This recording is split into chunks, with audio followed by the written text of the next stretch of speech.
Ladies and gentlemen, today's news talk. News and information. TNT Radio. And welcome back to the Patrick Henningsen Show today, Wednesday, the 28th of February, 2024.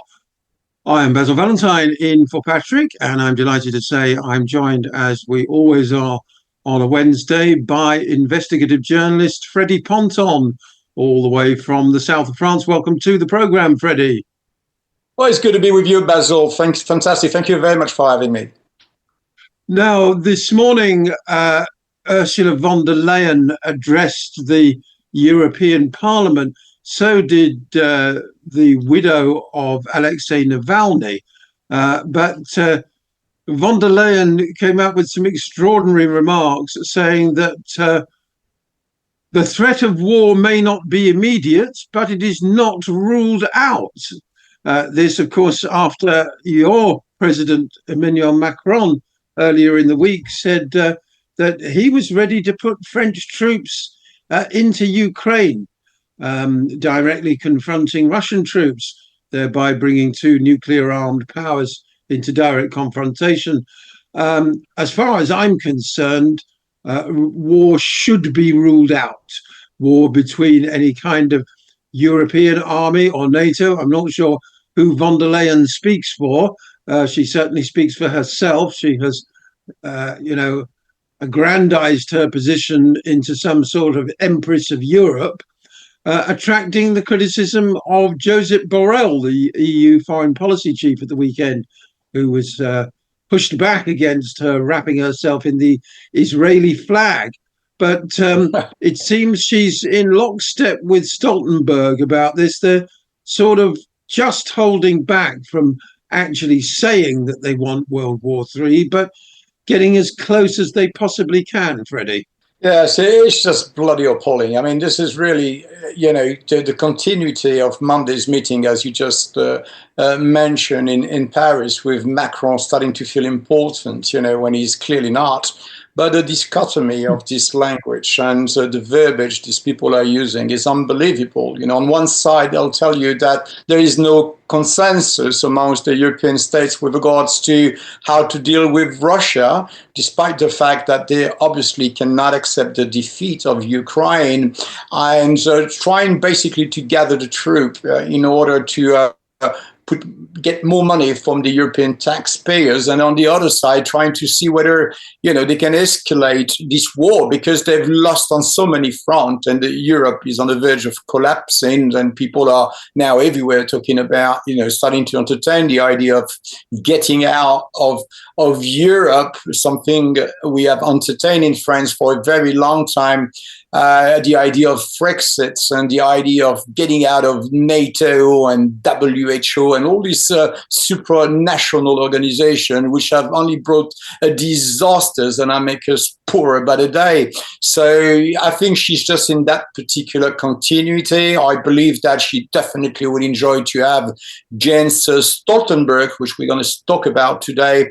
And she would have loved to get his job, and will probably already be at war with Russia. So the psychopath of Europe seems to have found themselves in each other's, in the comfort of each other's, trying to plot more war, more death in Ukraine. And that's just simply sad. Yes, earlier this week, Zelensky came out with a figure of 31,000 dead Ukrainians, but we've seen other estimates 10 times that number.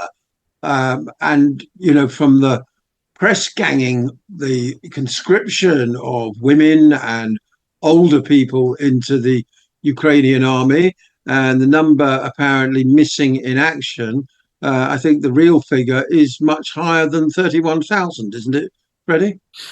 Well, I mean, the estimates from various military experts, from the most, pro-Ukrainians or even pro-Russian, it doesn't matter. Anyone that knows what it's talking about will understand that we are talking in the vicinity of in between 300,000 and 500,000 people, at least 300,000 dead, and the rest probably injured or unable to resume combat, So this is a disaster. I mean, and it's very easy to explain, you can see how difficult it is for Ukraine to to gather the troop and to get actually new recruits, to be sent out to the grinder, the meat grinder there. But they're struggling to get people that wants to, be part of that, because simply, they have to go now to different generations and get older people to get involved, people that with handicap or whatever. They'll take anyone, women, as you just said. It doesn't matter. It seems that they're okay to send the people to their, ultimate death. Without thinking it twice, simply because this is what NATO and the United States and the UK wants, and as long as they keep on paying and taxing the European and the Western taxpayers, to sponsor this war effort, it's all good. It's apparently acceptable, which is unbelievable. It's just inconceivable. The most dangerous escalation I heard of this week was Stoltenberg, and I'm not sure quite who or what gives him the authority or the right to say this, but he said that it will be up to each ally to decide whether the F-16 fighter jets will be used to strike legitimate Russian targets outside Ukraine. In other words, he's saying Ukraine can strike targets deep inside Russian territory itself. And he added that he believed that the death of the opposition politician Alexei Navalny, and indeed the Russian gains on the battlefront in recent months, should help focus the attention of NATO on it and its allies on the urgent need to support Ukraine. What Navalny's got to do with it, I've absolutely no idea whatsoever. I mean, he's an individual who died, his death being investigated. It should not be used as a pretext for any kind of escalation. But the use of F-16s to strike targets inside Russia does represent a significant step towards a wider conflict, doesn't it, Freddie? Yes, absolutely. I mean, these are the very same people that were actually advocating for, no long-range missile, no troop on the ground, no planes. If you go back to the early part of the war, even in the year 2, they were still very cautious about making any move of this kind. But it looks like it's open bar now, and everybody is kind of entitled to come up with the most eccentric ideas about this conflict and how to resolve it. And peace is definitely not one of the solutions that they are entertaining. Now, as you said, Navalny's story is just thrown out there like a wild card, but anybody that knows, and any journalist that deserve this title or this description would know who Navalny is. And you're dealing with a CIA asset. There's absolutely no other way to describe him as someone that has been on the extreme right front. He's not the main opponent of Putin, and he's definitely not the nice guy the Western world is trying to portray. This is not someone that was politically a danger for Putin. He never was. He's an oligarch like many others, and someone that was used and seen as a potential asset to create the mayhem and to basically unbalance the government of Putin. But apart from that, if you will, at the end of the day, this is a matter that concerns Russia and only Russia. This has nothing to do with anybody else. It's a Russian affairs, Russian business, and let them deal with each other's. So why on earth are we getting involved? It's, your guess is as good as mine, Basil. But yes, I mean, it's very, very threatening, and I think France is really awakening now, especially after Monday and this conference in Paris with 25 head of states and various Ministry of Foreign Affairs, intelligence. I mean, you name it. Anyone that has basically a teeth in this game was in Paris, looking and discussing as the way forward with this war. And Macron's speech was really, really bizarre because he's basically entertaining any kind of scenarios, including boots on the ground from the French army, something that has never been discussed with the parliament, something that has never been discussed with the French citizenry. So we are talking about someone that is acting like a kind of king and is not consulting his parliaments and is making threats to nations like Russia. This is not a small little country with no air force that can barely defend itself. This is a serious nation that has proven, its value and quality in combat over and over. This was an ally, that's helped France to be liberated from Nazi Germany. And today, this nobody, Macron, is coming and announcing, publicly that he's even entertaining the idea of boots on the ground, French boots on the ground in Ukraine. Ukraine is not a member of NATO. Ukraine is not a member of the European Union. It is not the role of President of France to endanger his population just for a global agenda. That's something that he's going to have to answer. And I think already we're saying some of the French people are reacting to what Macron has said on Monday. And we're also now starting to see also actions taken on a civilian basis against Jens Stoltenberg for being pretty much a weapon of choice to promote this war in Ukraine. And we'll talk about that. But this is very important to see how Jens Stoltenberg is definitely considered by many in France as someone responsible for crimes against peace. Some have speculated, because there was a lot of pushback around Europe and NATO against Macron's suggestion, that in fact what Macron was trying to do was signal to the Ukrainians that they're not going to get troops and that they therefore better sue for peace. That, floating the idea of French troops in Ukraine was widely condemned, including by even the United Kingdom said that no, we have no plans to do so, etc., etc. So if the Ukrainians, particularly the military high command, had been hoping that they were going to get reinforcements from Western Europe and possibly even the Americans, they can no longer labor under that delusion. Therefore, they should be coming to the conclusion that the war is unwinnable from their point of view, and therefore they should be suing for peace at the first available opportunity. That's right. And this is part of the mandate. All the supranational organizations, United Nations Security Council, United Nations charters, NATO charters, it's never been about attacking or creating more war. It's actually the contrary. And this is really about finding ways to de-escalate conflicts and tensions between nations. This is something we've learned after the post-Cold War. It was very important to have mechanism in place that prevents basically more war.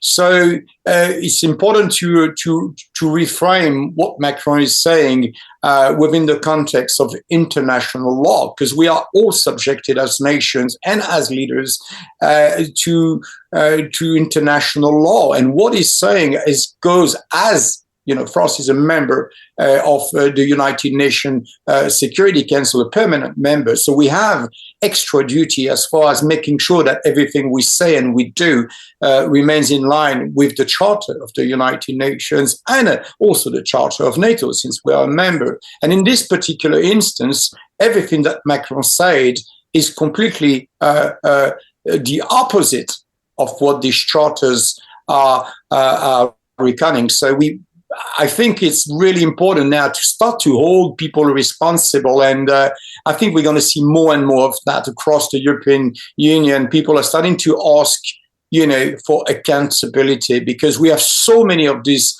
Jens Stoltenberg, Secretary General, President of Nation, Ministry of Foreign Affairs, you name it. They're all coming out and making some of these weird claims or statements, but they never hold accountable. And that is just simply not acceptable. And I'm glad we're seeing now some resistance to that. Yes, and you don't hear a single dicky bird from Stoltenberg about the massacre in Gaza. Simple as that. He has nothing whatsoever to say. Lots of pontificating about illegal invasions in Eastern Europe, but total silence when it comes to the genocide. On the other hand, we have had some pushback from Josep Borrell, when speaking to the Spanish paper of record El País last weekend, he started talking about the trip by von der Leyen to kiss the ring and bend the knee in front of mass murderer Netanyahu back in October. That trip by von der Leyen, with such an absolutely pro-Israeli stance, without representing anyone but herself in a matter of international politics, has had a high geopolitical cost for Europe, he said. That's quite an unusually strong statement for somebody who is supposed to take exactly the same position as von der Leyen on every issue, isn't it? Well, he represents basically the overall feelings that is into the, that is available, that is basically inside the European Commission, if you will. I mean, it's an ideal to believe that von der Leyen and her attitude is something that is extremely popular in the European Commission. It is not. It is not at all. And a lot of people are extremely exasperated by her attitude. And as you just said, the very effort to take upon herself to make declarations, to participate in dialogues or activities that clearly show a personal incline towards Israel and support of Israel, which is absolutely way outside of the mandate. And it's not the first time that the European Council and parliaments and other executive within the European Commissions has basically said that she's acting outside of a mandate, way above what is allowed by a mandate to do. So it's time. I mean, I think at this moment in time, she knows she's on her way out, but she seems to be answering, and she seems to have this very tight link with the Israeli governments and the regimes there. And she has no problem taking a stance, even though there is no consensus, nor there is an agreement as far as where the EU, which is not a state, yet again, EU cannot talk on behalf of being a state because it's not a state, which means that all the member states needs to be in agreement. There must be a consensus where eventually a general declaration can be made as far as the foreign policies and as far as the foreign affairs message towards the situation in Israel and Gaza.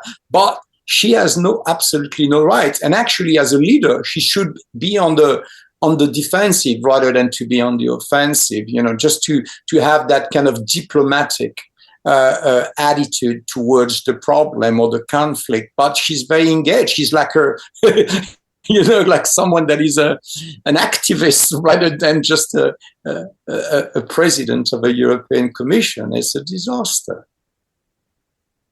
No, it is. She seems to see herself as some sort of empress of Europe or something, one of the few good things to have come out of Brexit, Freddie, is that she's nothing to do with me and she doesn't speak for me in any way, shape or form. And it must be, frankly, embarrassing to be a citizen of a European country and see that woman parading around talking such total garbage and cozying up to some of the worst people on earth who should, frankly, be in prison. On the other hand, Borrell, speaking to the Spanish daily El Diario at the weekend, said, "I reclaim my right to criticize the decisions of the Israeli government without being considered an anti-Semite. The two things have nothing to do with each other," he said. Oh, no, this is heretical, isn't it, from someone as senior as Borrell? Heresy. Look, Borrell has been very clear. I mean, you got to give it to him. I've never been, always a supporter of Borrell, but on the Israeli-Palestinian conflict, he's been very clear. I think for him is quite clear where he stands. But I think that he should not be intimidated about his ability to speak out when he sees wrong has been done, and more importantly, criticizing Israel criticizing a state is not against the law. Last time I checked, nothing prohibits you from speaking about a state. If something goes wrong or something you don't like about it, we are not subjected to the Israeli law. We are subjected to the international law in terms of foreign affairs and, in politics and diplomacy. And as citizens, we can do pretty much whatever we want and say whatever we want. There's no business whatsoever to tell us if we cannot criticize Israel or not. If Israel is committing a genocide, or if I or you believe they are committing a genocide, you have the right to say, this is what you believe, based on your own assertion, based on what you were able to find out, or simple observation. So Borrell is basically exercising his right to have an opinion and the right to be heard. That's nothing more than that. There's nothing illegal about it, and good on him for doing so. Borrell went on to say the UN has had to suspend its aid, and Israel is using famine as a weapon of war, which runs contrary to international law. He's absolutely right on that. It remains to be seen whether there are any consequences. And he also added that the international community needs to impose a two-state solution if Israel is unwilling. I look forward to seeing what that looks like on the ground. I'm not quite sure how that's going to work. Does that mean he's proposing UN or NATO troops go into the West Bank and start dismantling all the settlements there? As is always with these things, people don't really think through the detail. It's a sort of admirable intention. But in the meantime, of course, we've got the two cases at the ICJ coming to a head. The one 2 years in the making, examining the occupation, plus, of course, the recent South African action to stop the genocide. The Israelis are due to present their case as to what they've done in the last month to stop killing people as they were ordered to do. Well, the latest estimates are that they've killed about 3,500 since they were told to stop killing people. So they've sort of slightly slowed the kill rate, very slightly. But mind you, we don't know how many people are dying of starvation in northern Gaza. I've read an absolutely harrowing story just this morning about children fleeing south because they have been eating bread made from animal feed, which is killing some of them. I mean, the situation is just absolutely off the charts. We would eat bird and donkey food, just anything, said Seraj Shehada, aged 8. When we were in Gaza City, we used to eat nothing. We would eat every 2 days. I mean, the ICJ, is it going to do anything about all this, do you think? Or are we just going to get more fine words and inaction, Freddie? Well, I mean, at the end of the day, this is part of the provisional measures which were granted to South Africa in their quest and their case against Israel, which they believe to be committing genocide in the Gaza Strip.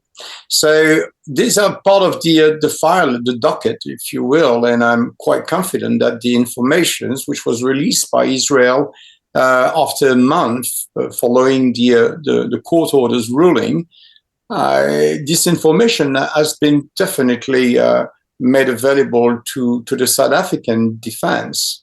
Now, it's interesting to see how they're going to, what kind of information Israel has put on this particular filing, to explain the efforts and how they've complied with these provisional orders, especially when the famine now is, on every single article you can read about Gaza, especially when you obviously had hundreds of videos saying clearly that the Israeli government is allowing the supporter of Smotrich and others to be at the Rafah borders to impede basically the entrance and the entry of aid into the Gaza Strip at the Rafah borders. And then to add on top of that, you have Israel building a massive logistical hub just on the outskirts of the Gaza Strip in the southern parts, really telling us basically that they are preparing themselves to welcome whatever's left of the Gaza populations, if they don't all die of starvations. So I don't know what this report is about. I've looked for it, but it's not been publicly released, of course, because there's a course of action International Court of Justice, as you know. So that will remain in between the both parties in disputes to assess and for the court to manifest itself. But what they can possibly do is very limited, because their mandate is, as I say, it's about to prevent for genocide to be committed. All they can say is provide recommendations according to the provisional orders, say that Israel was in breach of these provisional orders. They have not complied with the order, and therefore recommended the United Nations Security Council to apply basically and to enforce the provisional order. So it's really about now, the next step is about enforcement, because if you're in breach of what the court has required or the court's ruling, then the court has the right to ask the United Nations Security Council, which has the possibility to enforce these orders, to take a decision in a form of a resolution to enforce the orders. So that's the next step. How long it would take, I am not in a position to tell you that today, Basil. Well, let's hope that the United States don't try and veto that as well. I believe if they do, things go back to the General Assembly. We're going to take a very short break. When we come back, I'll be joined by Tagrid Al-Mawed of the Palestinian Refugee Project to find out about just how desperate the situation is on the ground in Gaza. We'll be right back. De-weaponizing weather with reality and perspective. The weather across the United States has turned exactly opposite of what I thought it would turn. It's become very, very warm. Now, the reason this is happening is because the water around Australia has warmed dramatically and unpredictably warmed dramatically, and this creates a different phase of the Madden-Julian oscillation than what I anticipated happening before the winter. You see, the computer models, and we have to use them to look at sea surface temperatures, weren't predicting anything like this. This sudden warming happened in January, could not be from man-made sources. It had to be something natural going on that we don't know about. In any case, people are blaming climate change. I have no problem with that. The climate is changing.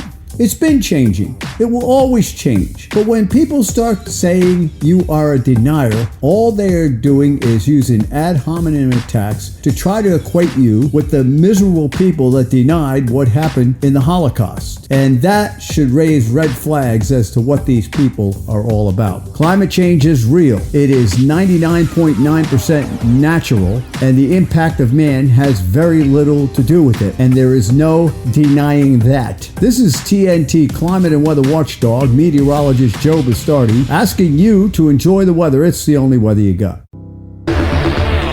Patrick Henningsen talks on today's News Talk Radio, TNT. And welcome back to the programme with me, Basil Valentine, in for Patrick Henningsen today, Wednesday, the 28th of February, usually the last day of the month, but of course it's a leap year, so we've got a 29th tomorrow. Anyway, I'm delighted to say I'm joined by Tagrid Al-Mawed now from the Palestinian Refugee Project based here in the UK, as well as by Freddie Ponton, investigative journalist who keeps right up to date with matters in the Middle East. Tagrid, welcome to the programme. It's great that you can join us. Thank you for having me over tonight. Thank you. As Freddie and I were just discussing, the Israelis are supposed to present information to the International Court of Justice in the very near future, explaining exactly how and why they have been in accordance with the ICJ rulings, that they should stop harming Palestinians. On the contrary, 3,500 have died. And I've just been reading about a harrowing story of 3 young boys who ran away in secret to take refuge with their aunt in Deir al-Bala in central Gaza because there was nothing to eat in Gaza City. I believe the worst of the created famine, the starvation crisis, is in Gaza City. But obviously there's severe food shortages throughout the Gaza Strip. Yeah. And regardless of any hostage deal or anything else, it seems Netanyahu is determined to start up the killing machine in full speed again at the first available opportunity. Yes. Well, I just wanted to tell you in the last 4 days, a few days, 4 children, Palestinian, they died of malnutrition and dehydration. Palestinian children. So what I can, just to let the people what is really happening. And what I would like to say something here that I don't understand why people still say in ICJ this, that, and the other, and it's an occupation. Why they give her even the right to be presented as a state? It is an occupier where I and my father were born in the diaspora 75 years ago to Lebanon, because some people took over our places. I should be in north of Palestine. I should go back home. So when you're saying about they've been taken to court as if they are legitimate, and they are not. And when you are in this position, you can do this atrocity as they are doing, killing people left, right, and center, and making any excuse for it. No, absolutely. I mean, there is the parallel case at the ICJ, which is looking at the occupation of the West Bank. I think you're talking about the entire Zionist project, which is increasingly coming under scrutiny, shall we say. In the next hour, I'm going to be joined by Chris Williamson, the former Labour MP, who is one of a growing number of people now questioning the whole future of Israel. Basically, that what we need is a process of de-Zionization for the whole of the region, because a completely sick, homicidal society has been allowed to take root in historic Palestine, which seems to know only murder, theft, and then lying to cover up its crimes, Tagrid. And nowadays, even there's a proof. And other than the old, images, videos during the beginning of the genocides, it's not one genocide, it's ongoing genocides. There's live videos, and they still are lying. I've never seen people like this ever.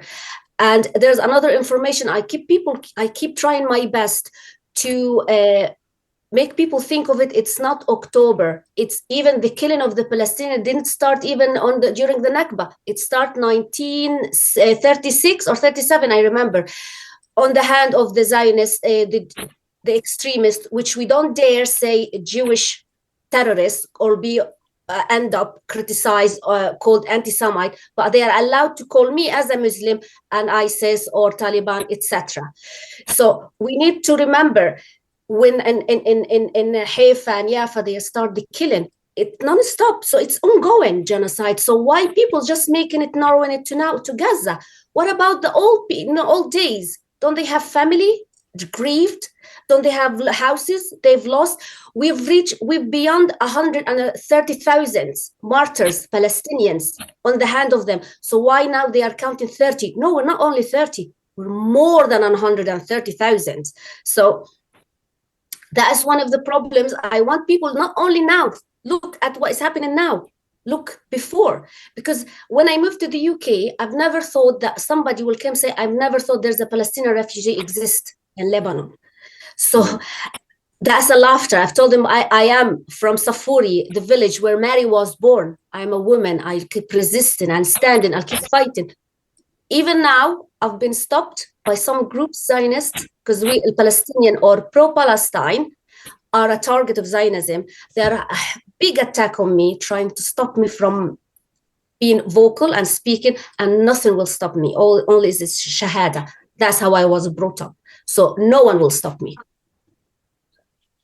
Indeed, it's very sad, but one of the chief weapons used by Zionists is, of course, simply to deplatform Palestinians, to not allow them their voice, not allow them to tell their story.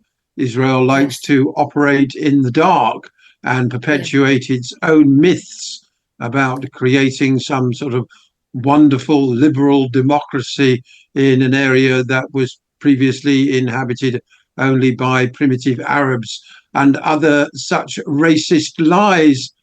Freddie, do you have a question for Tagrid? Yes, of course. It's great to be on the show with you, Tagrid, and I really admire your courage. And a fight is some people have fights, for a couple of years and then eventually given up. But Palestinians have been fighting, as you say, even before the Nakba. So this is something that has been allowed to happen for way too long. And I really commend your courage and your bravery, because this is a fight which will change ultimately not only the region, but it also will change the way people perceive our institutions in the West, the United Nations Security Council and all these so-called buffer, which are normally there to prevent such crimes to be committed, which are clearly failed in their mandate. So it's very important. And when I really see the desire, which has always been part of Benjamin Netanyahu's plan, basically to cancel the debate on the right of return, the refugee debate, which UNRWA, the United Nations agencies, has always kind of brought forward and never gave up on bringing and making sure that refugees, whether in Jordan, Lebanon, and other countries, have this right, because according to international law, you have the right to return after the combat or the fight is done. You have absolutely 100%. Yes. It's unequivocal the right to return, and you need to get compensation. You have the right to get your land. I keep an apology from the British government. They need to write an apology. For so there's an apology, of course. So there's no doubt about that. It's very clear in the text of law. We don't need even to debate it. It's out there, and there's many resolutions already at the United Nations which have clearly outlined this right. So it's not in debate. But perhaps I have questions for you as a Palestinian refugee in Lebanon. How do you consider, can you tell us a little bit more about how do you perceive UNRWA? Because we always hear about how Israel perceives UNRWA, which we couldn't care less. But what we care about is how Palestinian people see UNRWA. The good and the bad, it doesn't matter. What matters is your experience, your opinion that matters. Yeah. Who established the UNRWA? Let's say after the legal Nation of League, after the Nation of League of Nations, yes. The League of Nations. Yeah, the United Nations, yeah. The United Nations, who established it? The United Nations. The same group of countries who are colonizing our countries now. So when I was young, all what I consider is a cover-up for the crimes they commit now. It takes years and centuries before it's solved. So for me, UNRWA, it's a lie. It's just a project. Maybe now they are a little bit start to change, as like the establishment of Taliban, it was to be against something, then it was fired back on the American. The same, maybe United Nations change and become really, truly pro-Palestine. So for me, the United Nations, it was nothing other than giving me food, making me queuing with my mom to get food. Why? I should be back home. There shouldn't be United Nations not giving me my right. No medicine. And right now, after the Zionist defunding, there's nothing there left. When I was in Lebanon, I was there a few weeks ago. Some young men, some families, they've been 2 months and no wages. How do you think they're gonna have medicine, have food? And the UNRWA already started years and years ago, cutting their services, and it was shrinking before now. So they don't make it an excuse if it's just something happened now after a couple of guys working there, member of Hamas or something, which again, that's another lie. So for me, I'm one of the Palestinians who consider if it's really genuine United Nations, they should work harder and give priority. And it shouldn't be controlled by the same groups who caused my problems originally in the Middle East, not only my Palestinian one. Well, thank you for that.